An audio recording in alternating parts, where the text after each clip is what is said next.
Alhamdulillah. Para jamaah, para sahabat Nabi Muhammad sallallahu alaihi wasallam yang insyaallah mendengarkan pembahasan yang lalu tentang haramnya mengundang laki-laki kepada perempuan yang lain. Perempuan ini. Bismillahirrahmanirrahim. Wa qala al-mu'allif rahimahullah ta'ala wa nafa'ana bi'ulumihi fid-din wa dunya wal akhirah. Amin amin ya rabbal alamin. Wa qala Sa'd bin Jabir innama kana fitnatu Dawud alaihi salam min ahli an-nar. Kata Sa'id bin Jabir, hanya saja fitnah yang terjadi pada Nabi Daud alaihissalam itu min ajlin nadra, sebabnya dari pandangan. Jadi dulu fitnah itu terjadi pada Nabi Daud. Setelah Nabi pernah terjadi sebuah fitnah. Fitnahnya sebabnya apa? Min ajlin nadra, dari sebab pandangan.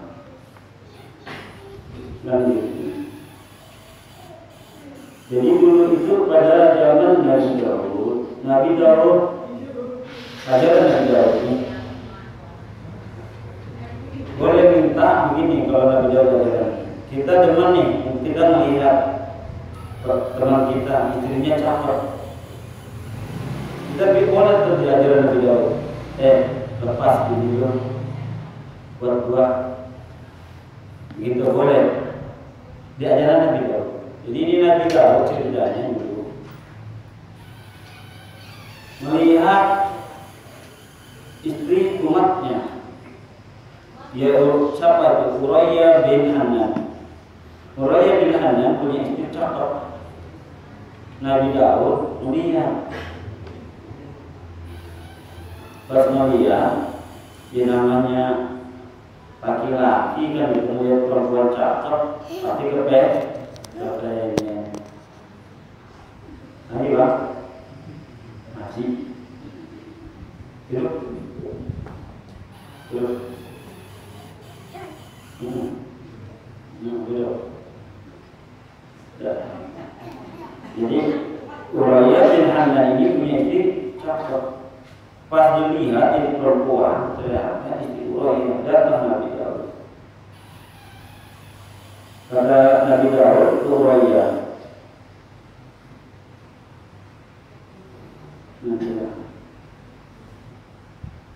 tolong lepaskan ini perempuan dan gabungkan kepadaku. Jadi apa? Nabi Daud menyuruh nyerahin Urayyah istrinya, nyerahin istrinya untuk dinikahin sama Nabi Daud. Ya, ini kalau pada Nabi bukannya fitnah ini terjadi dosa, enggak. Ya, jadi pandangan yang terjadi pada Nabi Daud ini bukan termasuk dosa. Gitu. Laisa lahu bihadza dzanbun. Kenapa? Karena pandangan yang pertama itu adalah miliknya.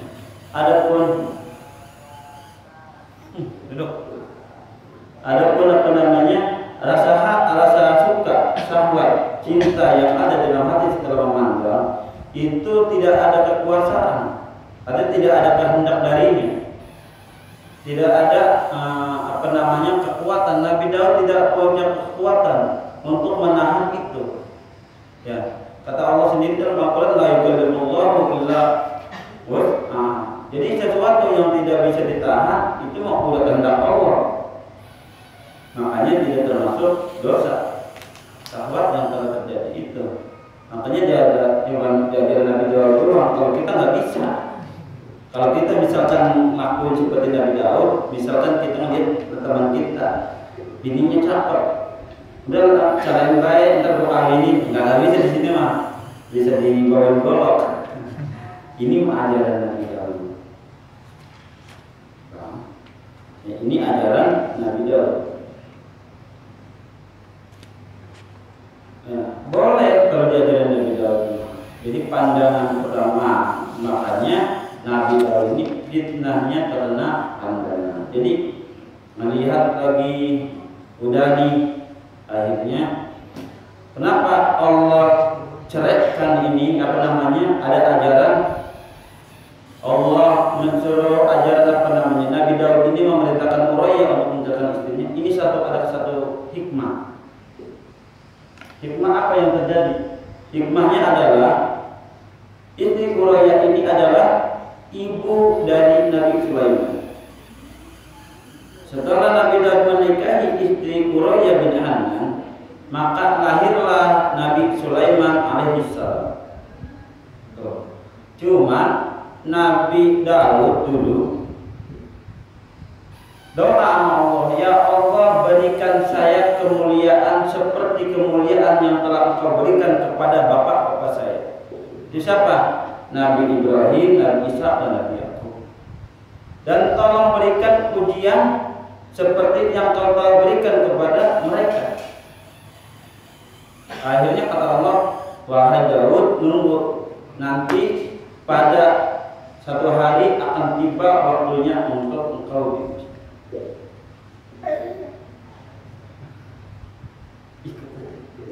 Ya, nah, akhirnya tibalah waktu hari Nabi Daud diuji sama Allah. Ada setan nyerupai burung elang, ya, burung elang yang penuh warna-warni, bulunya tuh indah. Nah, Nabi Daud ini menghampiri supaya itu burung nempel di tangannya untuk ditunjukkan ke Bani Israel. Ya, umat yang paling banyak nabinya Nabi Bani Israel. Kenapa paling banyak? Karena umatnya paling membangkang. Makanya kalau di sini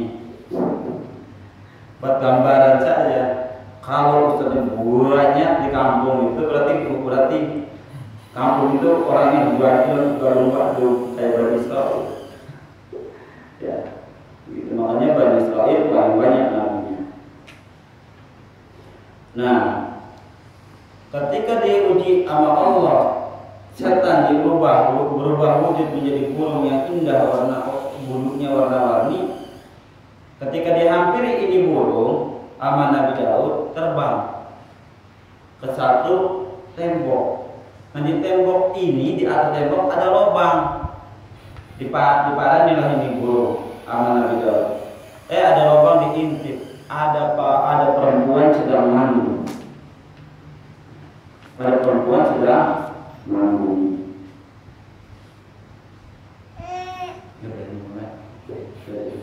Susukannya mandi.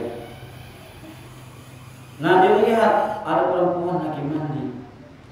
Nah, ini perempuan sadar kalau ada orang yang sedang mandi. Pas dibalik Nabi Daud. Akhirnya ini perempuan rambutnya diulapin untuk menutupin badannya. Ya.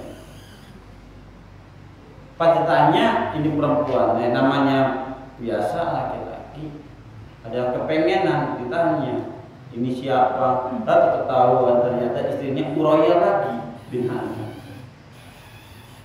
Ya, ini satu ujian buat Nabi Daud. Nabi Daud namanya ajarannya boleh minta istri dari temannya, boleh ajaran Nabi Daud. Kalau kita nggak boleh ajaran kita, nggak pantas ya. Gitu. Makanya Nabi Muhammad itu menasah ajaran-ajaran terdahulu. Kalau nggak dinasah sama ajaran Nabi Muhammad, ini berlaku sampai sekarang. Ya, boleh kita minta sama teman kita suruh nyalain bininya, kita nikahin lagi. Ini adalah fitnahnya Nabi Daud, tapi bukannya dosa buat Nabi. Nggak ada dosa karena semua Nabi maksud. Setiap kejadian yang ada pada Nabi itu mengandung hikmah buat kita, menjadi intiba. Bahkan kata Nabi kepada Sayyidina Ali dalam masa itu Mustafa itu, ya Ali, la tatba'in nadrata an-nadra, fa inna awwalu laka walaysat lahul akhirah gitu ya.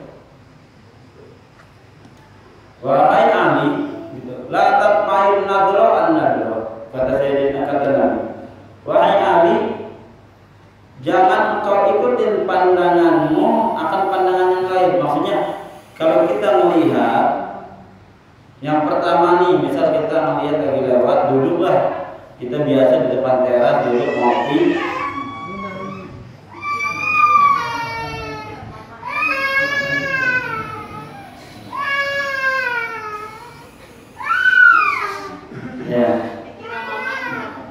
Ya. Nah, kalau kita biasa duduk di teras ngopi-ngopi, ada perempuan. Ya.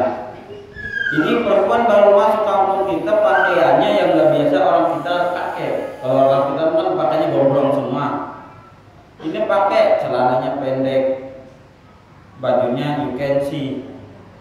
Nah, kalau pandangan pertama itu milik kita, maksudnya rezeki dari Allah.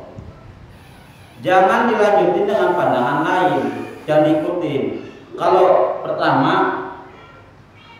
sebelum ngedip itu rezeki. Kalau udah ngedip mandang lagi itu dosa. Makanya kalau dicek lah kalau biasa saya pakai korek api. Ya, kalau biar takutnya kagak biar nggak dosa, tahan mata begini ya juga. Kalau melotot aja kan nggak mungkin. Ya, siapa yang mau nahan kedipan? Kan Allah yang ngatur yang mau. Gitu. Fa inna awwalu lahu, karena yang pertama itu milik mu'ayani. Laisat lahu wal akhiratu laisat lahu. Yang lain itu adalah bukan milikmu.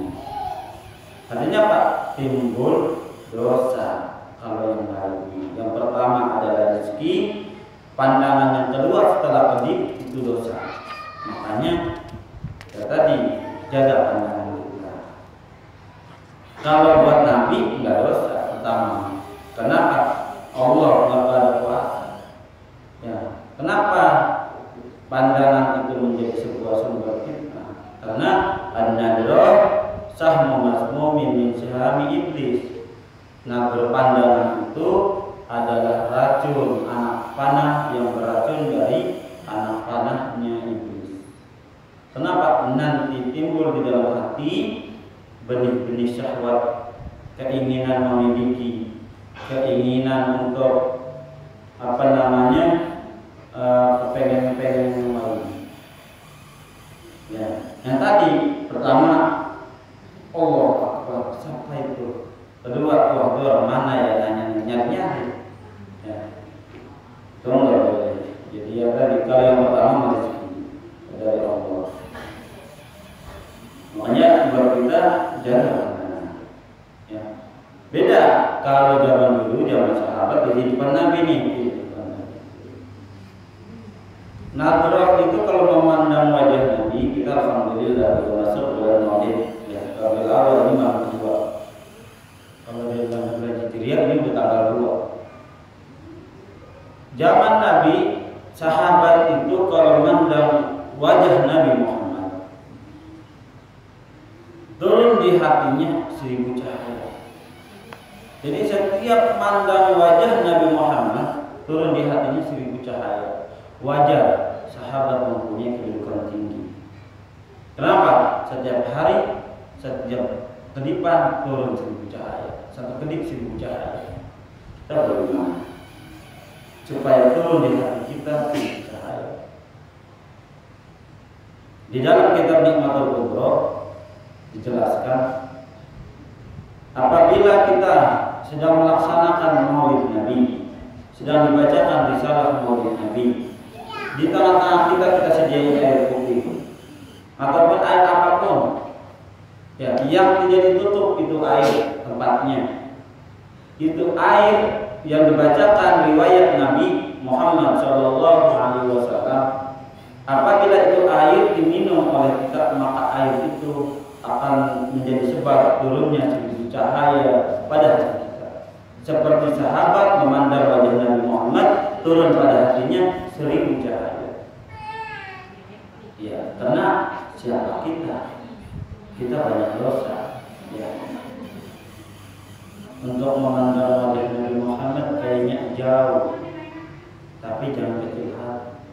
Siapa yang paling banyak baca sholawat, insya Allah, ya itu bakal mendekatkan kita kepada Nabi Muhammad.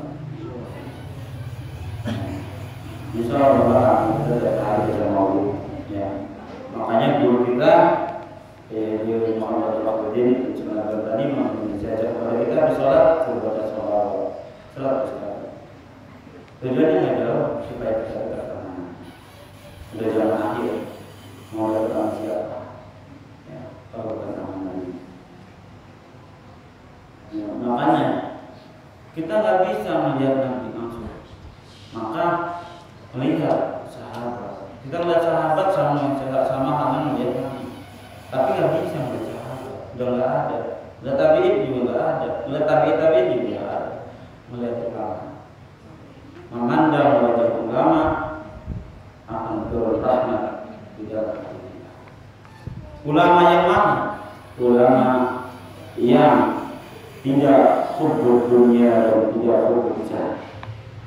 Ulama yang tidak ada di dalam hatinya cinta dunia dan cinta kedudukan dan cinta pangkat. Ya, kalau kita memandang ulama yang cinta dunia, kalau kita memandang ulama yang cinta kedudukan dan cinta kehormatan, cinta pangkat, maka di dalam hati kita juga akan timbul sama seperti yang ada pada itu ulama. Akan kita sama pengennya cinta kedudukan. Kalau dipanggil pengennya pakai hormat. Lama panggil namanya. Kalau dia panggil abang, kalau panggil namanya dia marah. Beda kalau kita memandang ulama yang di hatinya itu penuh ketakwaan kepada Allah, penuh mahabbah kepada Rasulullah, maka di dalam hati juga, di hati kita juga akan timbul asar yang ada pada hati ulama tersebut. Di dalam hati kita akan mempunyai namanya mahabbah yang luar biasa kepada Rasulullah. Makanya kita cari ulama itu. Memandang walaupun ulama itu sudah meninggal. Makanya di tempat-tempat kiai-kiai dan tempat-tempat habaib itu ada foto-foto ulama-ulama yang telah meninggal, yang benar-benar ulama salafus saleh, yang soleh, yang alim, yang istiqomah dalam ajaran Nabi Muhammad. Mereka mengantar wajahnya pokoknya di rumah. Mengharap apa? Mengharap rahmat yang Allah berikan agar turun di rumahnya. Kita memandang wajahnya, kita kirim Fatihah untuknya, diterima dan menjadi sebab nanti di akhirat, walaupun kita sekali membacakan Fatihah untuknya, siapapun yang dihadiahkan akan nanti di akhirat kita diterima. Karena sebelum Nabi Muhammad memberikan syafaat, ulama-ulama dulu memberi syafaat, guru-guru dulu memberi syafaat. Jadi Nabi Muhammad mah terakhir. Setelah ulama-ulama, sahabat, tabi'in, wali-wali sudah memberikan syafaat. Al-Quran memberikan syafaat, sahabat yang baik memberikan syafaat, baru sisanya ada orang yang tidak bersyafaat. Oh, Rasulullah yang nolong. Ya, itu alhamdulillah. Makanya teman kita, teman baik itu bisa nolong kita. Misalkan kita masuk neraka, ada teman kita suka duduk bareng sama dia di majelis taklim, di majelis ilmu. Nanti di akhirat, ya Allah, tolong angkat teman saya. Saya saksinya bahwa dia pernah duduk di majelis ilmu. Kalau teman baik, beda kalau teman yang jahat, bukan nolong, malah ilmu. Nah, kata Nabi Daud pesan kepada anaknya Nabi Sulaiman. Waqala Daud li ibnihi Sulaiman alaihi wassalam, ya bunayya amsi khalqal asadi wal aswadi wa tamsi khalqal baqar. Ini pesan wasiat Nabi Daud kepada anaknya Nabi Sulaiman. Wahai anakku Sulaiman, jalanlah indah di belakang singa dan ular yang hitam. Maksudnya ular yang besar, anak sancat bisa, anak ular. Kita jangan jalan di depan singa, jangan jalan di depan harimau, jangan jalan di depan ular. Kalau ada ular kita jalan di depannya, pasti kita dicatat. Kalau kita jalan di depan singa, pasti kita diterkam. Kata Nabi Daud, jalan di belakang. Agar apa? Agar selamat. Nah, agar selamat dari terkaman singa dan catekan ular. Tapi wala tamsi khalfal mar'ah, jangan engkau berjalan di belakang perempuan. Perempuan nakal enggak? Nyatek enggak? Bahaya. Apa kira kalau kita jalan di depan perempuan? Apakah perempuan langsung menggigit kita?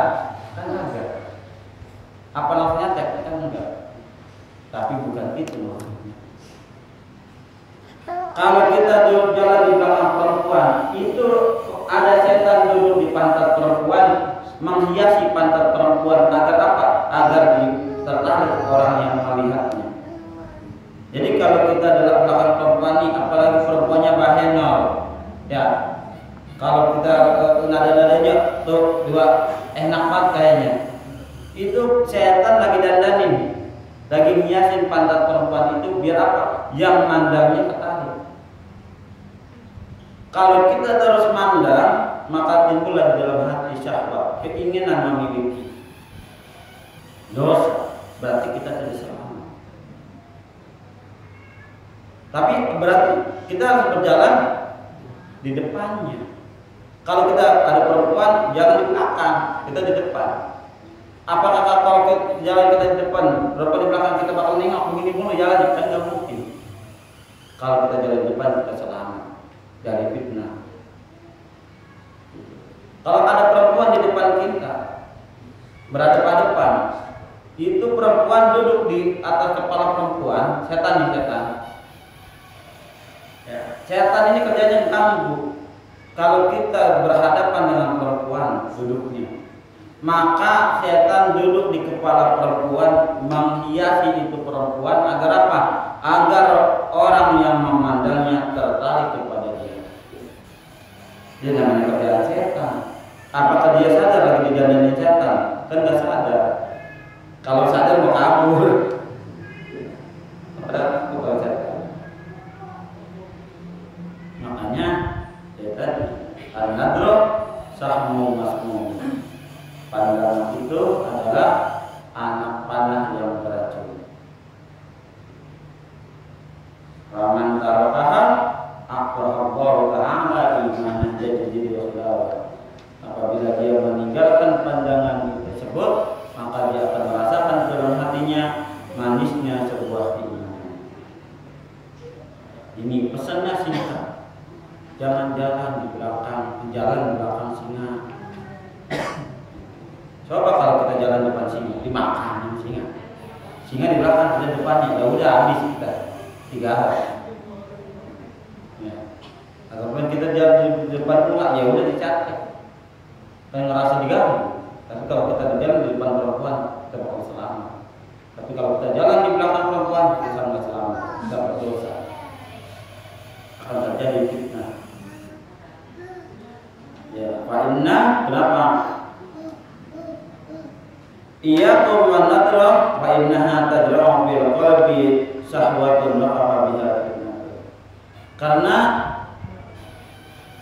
pandangan itu akan menimbulkan di dalam hati syahwat, ya, akan timbul syahwat rafa'a biha fitnah. Maka cukup dalam pandangan itu adalah fitnah. Maka pandangan ini kita banyaknya dosa ya lewat pandangan. Ya. Coba ya kita pandang, enggak harus orang yang depan mata, kita melihat di HP, di Facebook. Ya. Apalagi apa kebayang-bayang. Ya. Waktu mandang pertama geser-geser udah, tapi udah gesin dosa. Itu dosa yang pertama. Dipikirin, dosa kedua. Di hati timbul kepengenan, dosa ketiga. Jadi timbulnya dosa. Di mana itu kita mau berkah? Ya, di mana kalau kita di mana kita mau ketemu bisa berjumpa dengan Nabi Muhammad? Di mana kalau bisa memandang wajah Nabi Muhammad? Setiap hari mata kita menerima dosa. Ya, makanya kita alhamdulillah kita tidak pernah lupa namanya baca maulid, baca sholawat.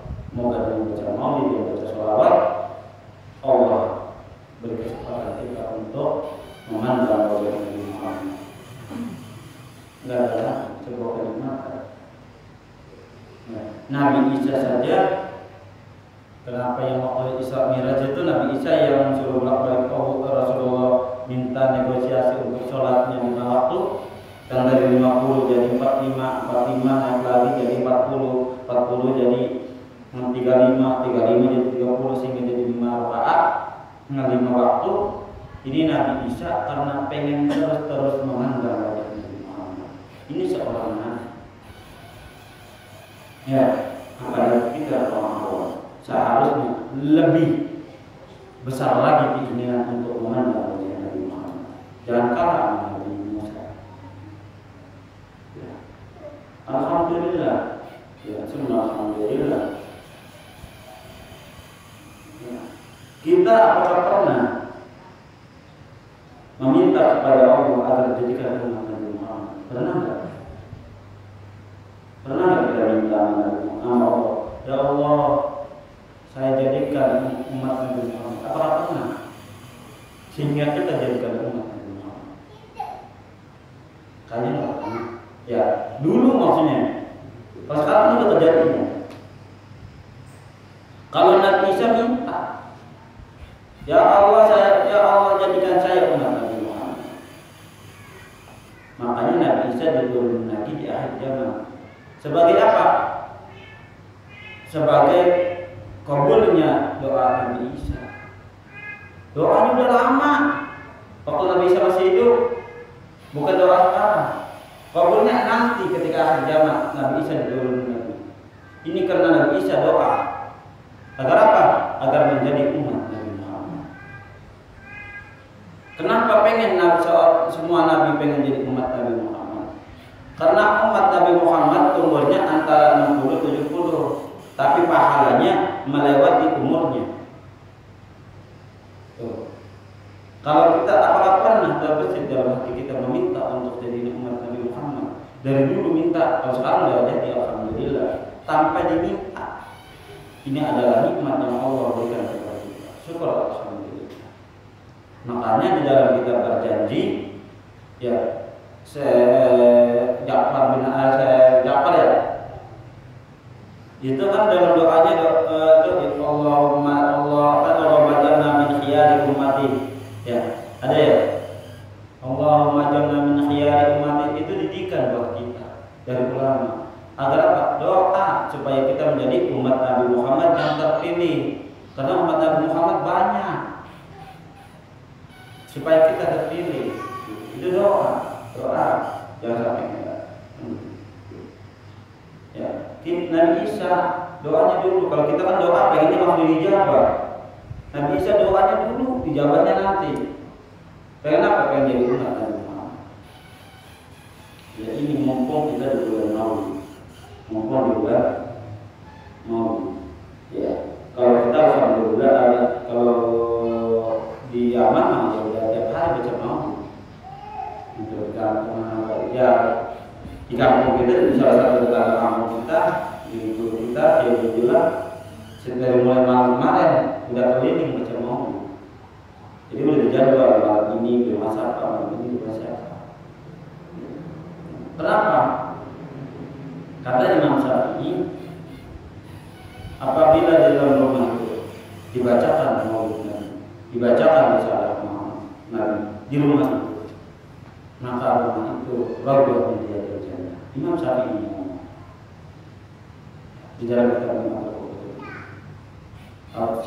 siapapun rumahnya yang dibacakan Maulid Nabi, maka rumahnya Allah jadikan raudhah min riyadil jannah.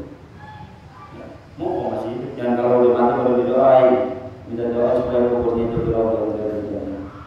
Mumpung masih hidup, biar rumahnya itu raudhah min riyadil jannah, bacain Maulid.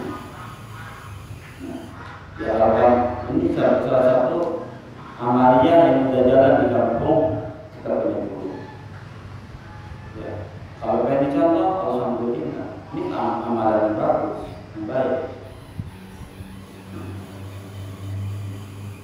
Ini juga banyaklah manfaat keutamaan di dalam Nabi Muhammad SAW. Bahkan ya kata Sayyidina Utsman, man anfaqa dirhaman di maulid Nabi sallallahu alaihi wasallam, barang siapa yang menginfakkan hartanya atau satu dirham untuk maulid Nabi, maka di dalam surganya itu duduk berdempetan. Kata Sayyidina Umar, dia pertama maulid dan mumpung di bulan maulid. Ya, maka jangan sampai kita kendor untuk baca sholawat untuk Nabi Muhammad Sallallahu Alaihi Wasallam. Itu tadi. Makanya agar apa? Agar kita, kalau kita menganggap tulisan ulama, semoga turun rahmat di dalam hati kita. Ya, ketenangan di dalam hati kita. Timbullah kalau ada ketenangan, maka ada yang namanya taufik hidayah. Kalau taufik adalah kekuatan untuk beribadah. Ya, hidayah mah Allah yang punya. Taufik dan hidayah Allah yang punya. Kalau nggak diminta, Allah dikasih. Diminta. Kalau taufik itu kekuatan lebih untuk melakukan ibadah. Kita nih sholat zuhur, ya sholat zuhur ya itu kewajiban. Kita sholat zuhur qobliyah 2 rakaat atau 4 rakaat, terus qabiyahnya 4 rakaat. Ini namanya taufik dari Allah. Makanya ya memandang karya ulama, tulisan-tulisan ulama ini menjadi sebab turunnya rahmat bagi kita. Memandang wajah ulama menjadi sebab turunnya rahmat di hati kita. Udah, jangan sering-sering memandang wajah perempuan di dalam tulisan. Ya, jangan sering-sering. Kalau kita sering-sering memandang wajah perempuan ajnabi, perempuan lain bukan makhluk kita, maka turunnya bukan rahmat, tapi dosa dari Allah Subhanahu wa Ta'ala. Dosa kita. Jangan sampai kita dibebani oleh dosa-dosa yang disebabkan oleh pandangan. Ya, karena dosa dari pandangan itu lebih gampang dosa. Dari pandangan timbul di pikiran, dari pikiran macam-macam timbul di hati. Kalau udah di hati, biasanya bingung. Ya, kalau udah di hati mempunyai kepengenan yang luar biasa, malah biasanya bingung. Ya, bingung. Kalau bingung kalau punya bini, kalau yang bini ada pelampiasannya. Artinya ada, tapi tetap pandangan dosanya pun nggak hilang. Makanya banyak tobat, minta ampun kepada Allah Subhanahu wa Ta'ala. Makanya ulama mengajarkan kepada kita agar pandangan kita bersih dan dijaga dari berbagai fitnah atau zina mata. Ketika adzan mendengar asyhadu anna Muhammadar Rasulullah, kita disunahkan baca ahlan wa sahlan wa marhaban ya habibi ya qurrata ain Muhammad ibn Abdullah sallallahu alaihi wasallam. Jadi sunnah. Ini ajaran ulama. Jadi ketika kita dengar adzan asyhadu anna Muhammadar Rasulullah, ini kita baca asyhadu ya ahlan wa sahlan wa marhaban ya habibi ya qurrata ain Muhammad ibn Abdullah sallallahu alaihi wasallam. Yuk, baru. Kalau ini dikata pelet mata lagi. Bukan. Ini doa agar pandangan kita dijaga oleh Allah. Ya, pandangan kita yang tadinya Allah sembuhkan. Dan jelas. Ini ulama. Kalau kita malas aja ya, kita baca Ramadan, jangankan bacanya, sholatnya jelas. Ya. Itu ajaran ulama. Makanya kita tadi ya cat sudah pernah diajar dengan guru tinggal di mana jadi ahlan wa sahlan wa marhaban ya habibi ya qurrata ain Muhammad ibn Abdullah sallallahu alaihi wasallam. Ketika dengar azan kalimat asyhadu anna Muhammadar Rasulullah. Tiup coba jumpa kita itu kalau udah baca itu tempel yang besar. Kalau kan ada tuh namanya pedal dia lebih lah. Ini bukan pedal ini mah. Enggak. Ya, itu doa. Doa yang ulama ajarkan kepada kita. Agar apa? Agar pandangan mata kita dijaga ya dari hal-hal yang kurang baik. Wakila li Yahya alaihi salam ma bada zina qala ditanya dikatakan bagi Nabi Yahya alaihi salam apa permulaan zina? Ini Nabi Yahya. Permulaan zina itu dari mana? Kalau Nabi Yahya an-nadhr, pandangan. Zina itu bisa terjadi lantaran pandangan. Ya, kita bisa mengkhianati pasangan kita lantaran pandangan. Ada sekarang sudah banyak terjadi istri serong sama laki-laki lain di kamar suaminya lantaran pandangan.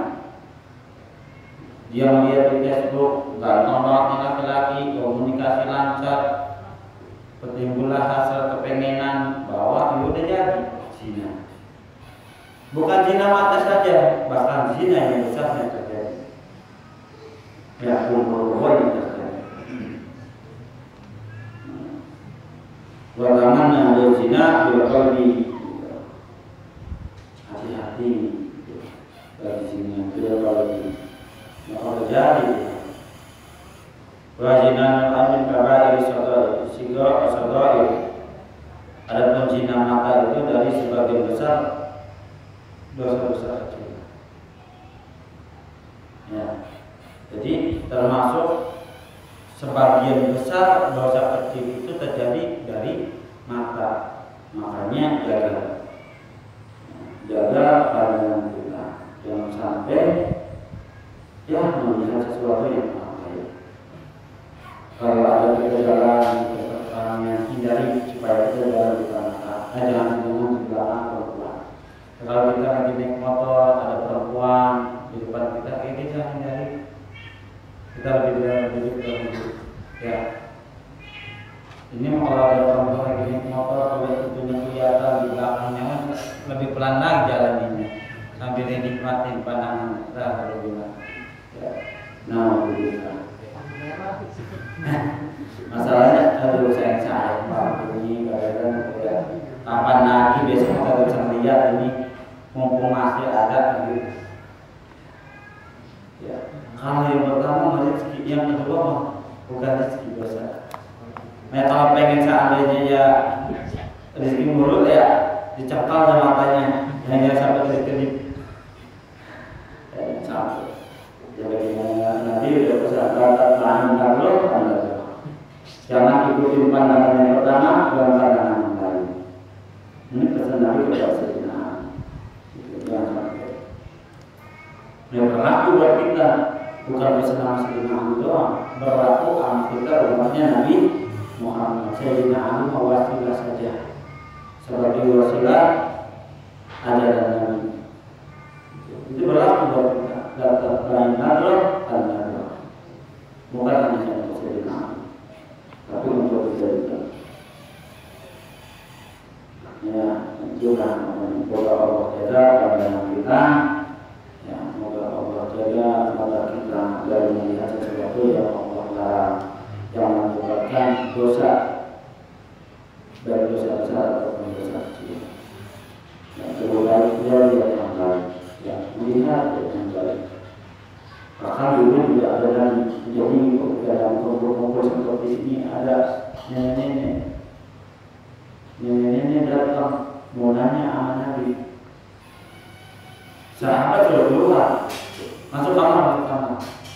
Ya, kalau kita kumpul nih masuk ke dalam. Kata sahabat apa? Wahai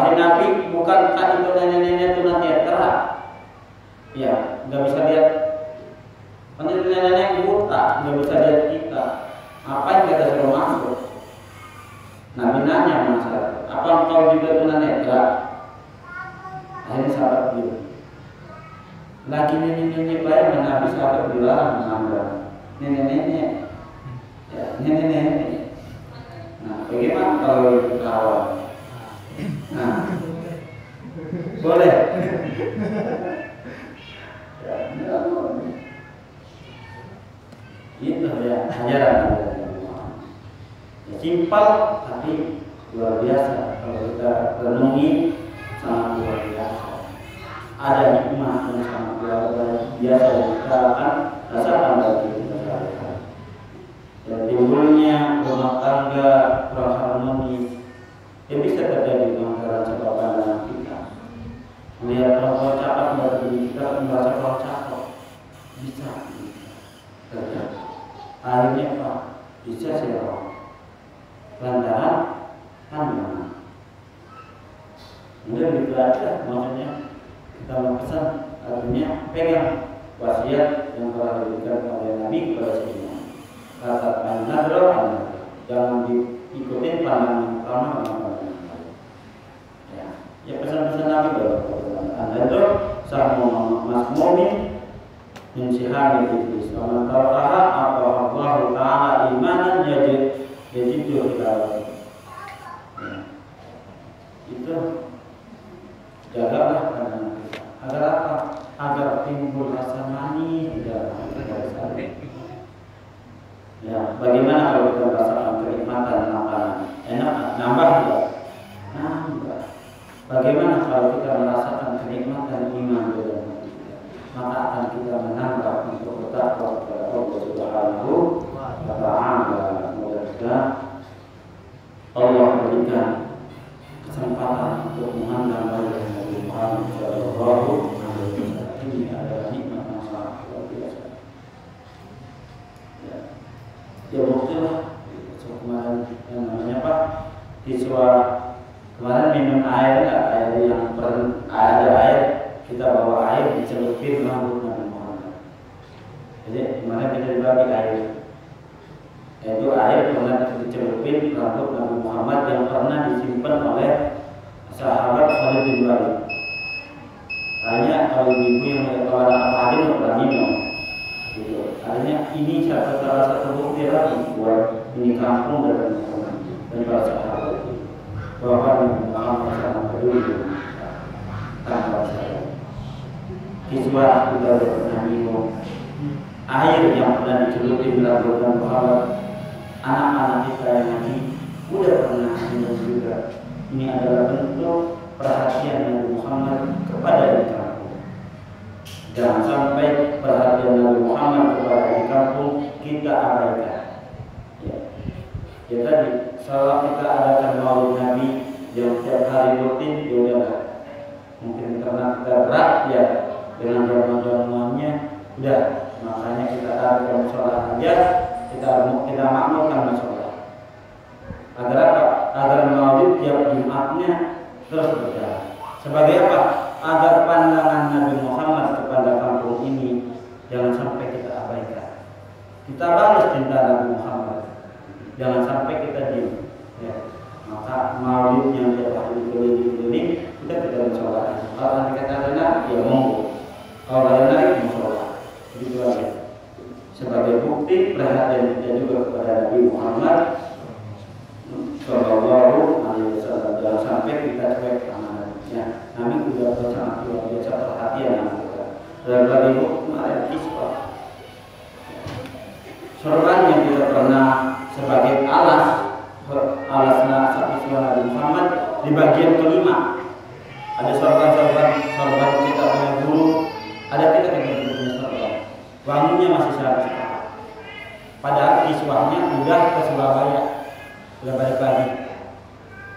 Wanginya masih sekarang sorban kita, masih nempel. Kalau itu minyak wangi pasti udah habis, udah hilang. Tapi wanginya masih sekarang. Berarti itu asli yang kita cium adalah harumnya Nabi Muhammad Sallallahu Alaihi Wasallam. Syukur alhamdulillah atas nikmat yang Allah berikan kepada kita. Yaitu nikmat mencium harumnya Nabi Muhammad SAW yang nempel di kisah Nabi. Lalu selanjutnya mohon maaf atas apa yang telah disampaikan. Kalau ada kata-kata yang kurang pantas, ya monggo dibuang. Kalau ada yang terbaik, ya monggo diamalkan agar menjadi ilmu yang manfaat. Ya, karena ilmu yang manfaat akan mengalir pahalanya sampai kita meninggal sampai kiamat. Ya. Wallahu a'lam bishawab. Ya Rabbana faraqna bi'annana wa annana asrafna ala dharra wa asrafna wa tub alaina tawbah yarsilu kulla khaba wa surlana arati wa minir rahati walidina rabbi wa mauludina wa dari wa ikhwani wa sairil akhilani wa kulli bimahabba juratin asofka wa muslimina